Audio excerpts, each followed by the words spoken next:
Court bill में जो हमको अधिकार दिया है, उसी की वजह से आज मैं यहाँ खड़े होकर बोल पा रही हूँ।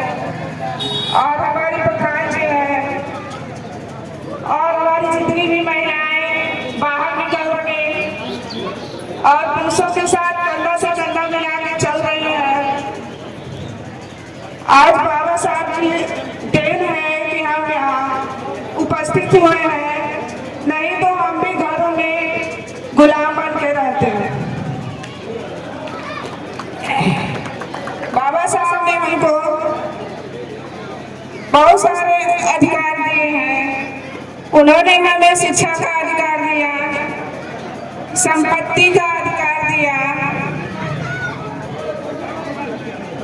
और स्वास्थ्य का अधिकार दिया, धर्म का अधिकार दिया।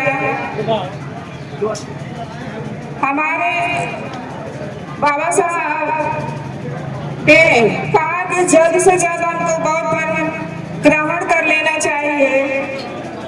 तो बौद्धिस्ट व्रत त्योहार हम महिलाओं को जय भीम जय भीम करना चाहिए। तो बौद्धिस्ट व्रत त्योहार में हम लोग अष्टमी के दिन, दोनों पक्ष की अष्टमी, पूर्णिमा, अमावस्या के दिन हम लोग 12 बजे से पहले भोजन करते और उसके बाद नहीं कुछ खाते हैं। शाम के टाइम भगवान बुद्ध और बाबा साहब की मूर्ति लगा के, फोटो लगा के पुष्प अर्पित करते हैं, कैंडल जलाते हैं और पूजा करते हैं। बाबा साहब का जन्मदिन और परिनिर्वाण दिवस, रविदास जयंती और सावित्रीबाई फुले जयंती, ज्योतिबा फुले जयंती, ये सारे हमारे मुख्य त्योहार हैं। बुद्ध धर्म के संस्कार हमको मनाने चाहिए। बुद्ध धर्म के संस्कार में सबसे पहले आता है गर्भ मंगल संस्कार।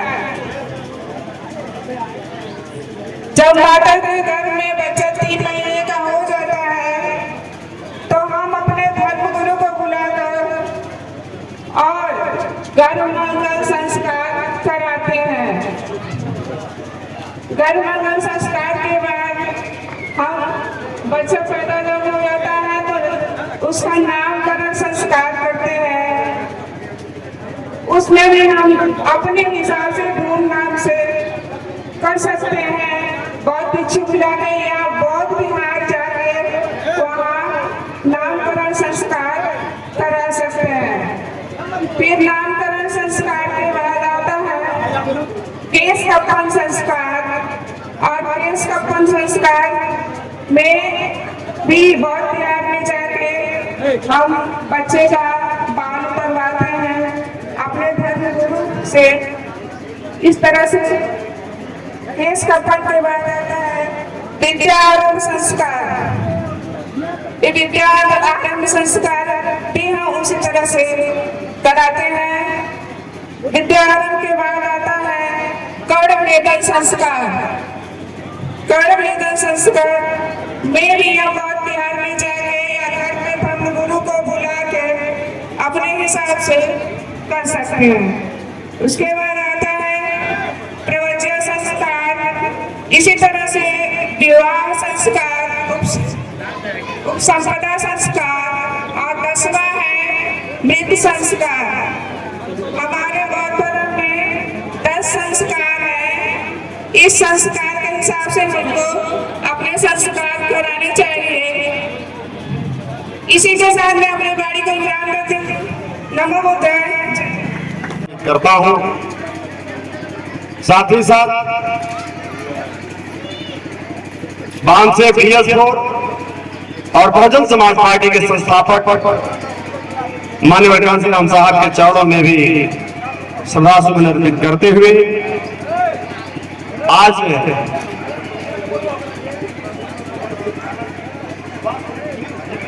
कार्यक्रम की अध्यक्षता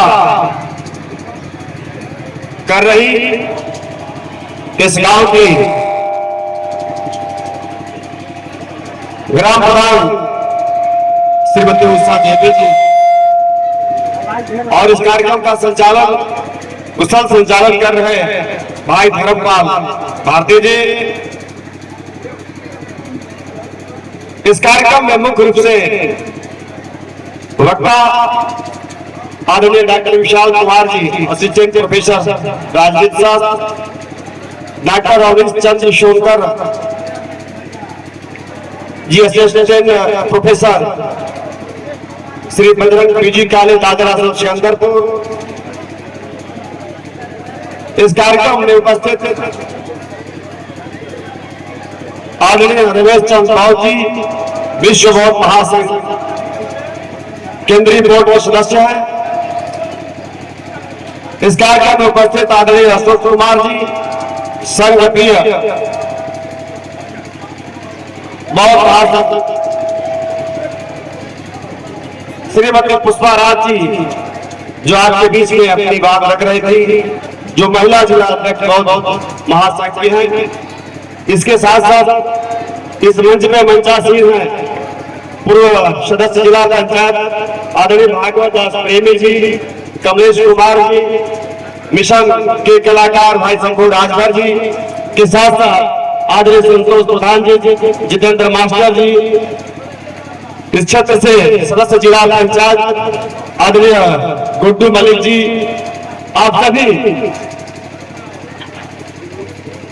के साथ साथ यहाँ की जो डॉक्टर B.R. अम्बेडकर नौजवानों की जो संघर्ष समिति है, मैं आप सभी लोगों का हृदय की गहराइयों से हार्दिक वंदन अभिनंदन स्वागत करता हूँ। मैं कुछ जिस महामानव परम पूज्य बोध बाबा साहब डॉक्टर B.R. अम्बेडकर जी की जो हम 135वीं जयंती मना रहे हैं, आज यह सोचने का विषय है कि अगर आदरणीय पुष्पा राज जी ने अपनी बात को रखा है, तथागत गौतम बुद्ध जी के जो उनके जो मार्गदर्शन है, जिनकी बातों को आपके बीच में रख रही थी, आप जरा एक बार गौर करें, एक बार विचार करें कि इस देश के अद्वितीय विद्वान परम पूज्य बोध बाबा साहब डॉक्टर B.R. अम्बेडकर जी इसी तथागत गौतम बुद्ध जी के शरण में जाकर के इस पूरी दुनिया में पूजनीय हो। आज पूर्व निवासों को उन्होंने देखा, पूर्वजन्मों को देखा, 1 नहीं 2 नहीं 4 नहीं 10 नहीं, वो पूर्वजन्म कैसे देखेंगे? जैसे आज आप आए हुए हैं, तो आज की बात कल मैंने क्या किया उसको स्मृति में लाते हैं, उससे पहले कहा परसों मैंने क्या किया, वही है पूर्व ज्ञान। तो तथागत बुद्ध पूर्व जन्मों को 1 2 नहीं हजारों जन्मों को देखने की क्षमता पैदा किए, वो उनका पूर्व ज्ञान था।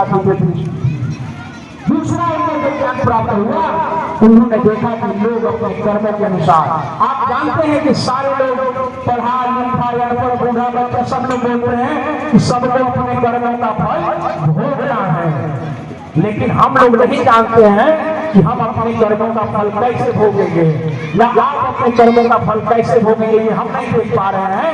यही ज्ञान तथागत बुद्ध को हुआ कि लोगों को कर्म के अनुसार मरते पैदा होते और उसको फल को भोगते हुए देखा था।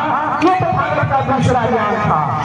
तीसरा ज्ञान था यह संसार, इस संसार में क्या है, इस संसार में 4 आवश्यक हैं, 4 बातें सबसे श्रेष्ठ हैं।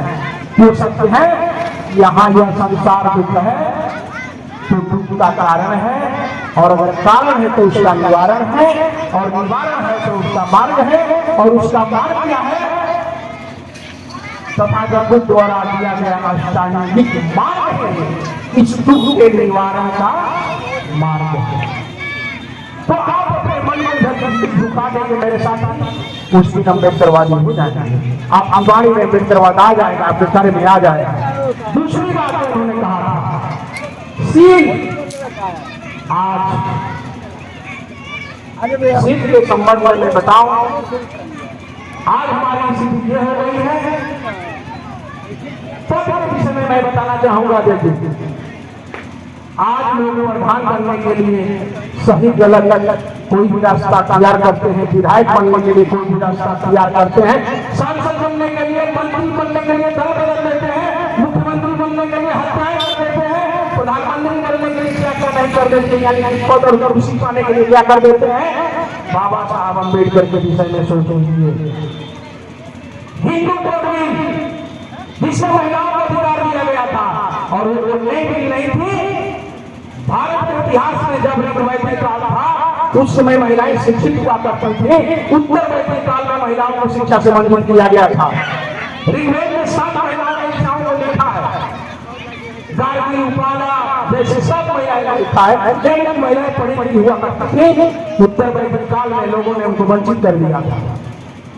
उसको प्राप्त करने के लिए भारत के संविधान सभा में 1941 में भी बना था, पेश हुआ, नहीं काम हुआ। 48 में बाबा साहब को मिला, बाबा साहब ने जो कमी थी उसको सुधारे और उसको सदन में पेश किए। महिलाओं को अधिकार देने के लिए एक पिता की संपत्ति में महिलाओं को अधिकार होगा। दूसरी ही बात उन्होंने कहा कि अगर पिता चाहता है कि हमारी बेटी को अधिकार ना मिले तो अपने जीवन में ही ये कह सकता है कि मेरी बेटी, मैं अपनी बेटी को अपनी संपत्ति से बेदखल करता हूँ, ये अधिकार था। लेकिन ये बात भी लोगों को नहीं अच्छी लगी और पंडित जवाहरलाल नेहरू को तत्कालीन राष्ट्रपति राजेंद्र प्रसाद ने चिट्ठी लिखा कि जवाहरलाल जी इस बिल को रोकवाइए, नहीं तो हमारे घर जमाई, हमारे जो मेहमान होंगे घर जमाई हो जाएंगे, हिस्सा मांगेंगे। 26 सितंबर 1951 को पंडित जवाहरलाल नेहरू ने केंद्रीय विधानमंडल से उस बिल को वापस ले लिया कि हिंदू कोड बिल को सरकार वापस ले रही है। 27 सितंबर 1951 को बाबा साहब ने कहा एक ऐसे अजन्मे बच्चे की हत्या हुई कि जिसकी हत्या पर न रुदन हुआ न करंगन हुआ। पूरे देश के अंदर जहां कहीं भी बहुजन समाज पर एट्रोसिटीज होती है, उस एट्रोसिटीज पर अगर वो व्यक्ति, वो परिवार मेरे पास तक पहुंच जाता है, जिन केसेज में मेरे फोन के जाने के बाद एक्शन हुआ, उस पर रेप केस तक है, कुल्हाड़ी से काटे हुए हमारे समाज के, बहुजन समाज के लोगों को काटा गया, उन पर कार्रवाई कराने का काम किया।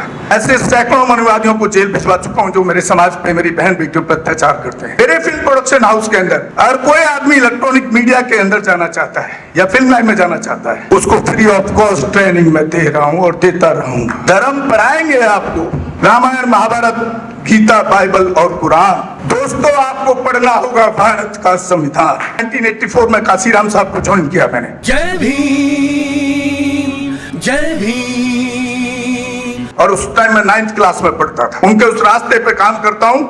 सामाजिक आंदोलन चलते रहना चाहिए, राजनीतिक आंदोलन चले या ना चले। ना बिकता हूँ, ना मुझे कोई खरीद सकता है, ना समझौता करता हूँ। सिर्फ 18 घंटे काम करता हूँ। जब तक मेरे समाज के, बहुजन समाज के पीड़ित व्यक्ति को न्याय नहीं मिल जाता, तब तक मैं बाबा साहब के विचारों और संविधान पर चलता हूँ। 9810085714। गांव की घटना है, ठाकुरों ने राइफल से गोली चलाई, मारने का प्रयास किया, सिर्फ बारात चढ़त के ऊपर की, इस रास्ते से बारात नहीं चढ़ेगी, ठाकुरों का रास्ता है। सारे चैनल को बोला कि भाई स्टोरी चला दो, किसी कोई चैनल पे स्टोरी चलाने के लिए तैयार नहीं होगा। कौन से बहुजन समाज को न्याय दिलाने की बात कर? काशीराम साहब कहते थे कि मैं किसी की शादी में नहीं जाऊंगा, किसी के फंक्शन में नहीं जाऊंगा, किसी घर नहीं जाऊंगा, ना शादी करूंगा, ना गए कभी। जो संगठन, जो राजनीतिक लोग चला रहे, वो अपने घर में पहले सुरक्षा और बंगला और पैसे का और बड़ी कार का इंतजाम कर रहे हैं। उस पर भी आपको सोचना चाहिए। फिल्म लाइन और इलेक्ट्रॉनिक मीडिया में इस समाज के लोग, जो पुअर सेक्शन है, पुअर कास्ट जिसको कहते हैं, SC ST OBC माइनॉरिटी, एक भी चैनल का कोई भी मालिक इस देश के अंदर आज तक नहीं है। क्यों नहीं है? हमारे चैनल लाइक, शेयर, सब्सक्राइब देखना मत भूलिएगा। इसी के साथ आप लोगों से विदा लेता हूँ। जय भीम, जय भारत, जय संविधान, नमो बुद्धाय।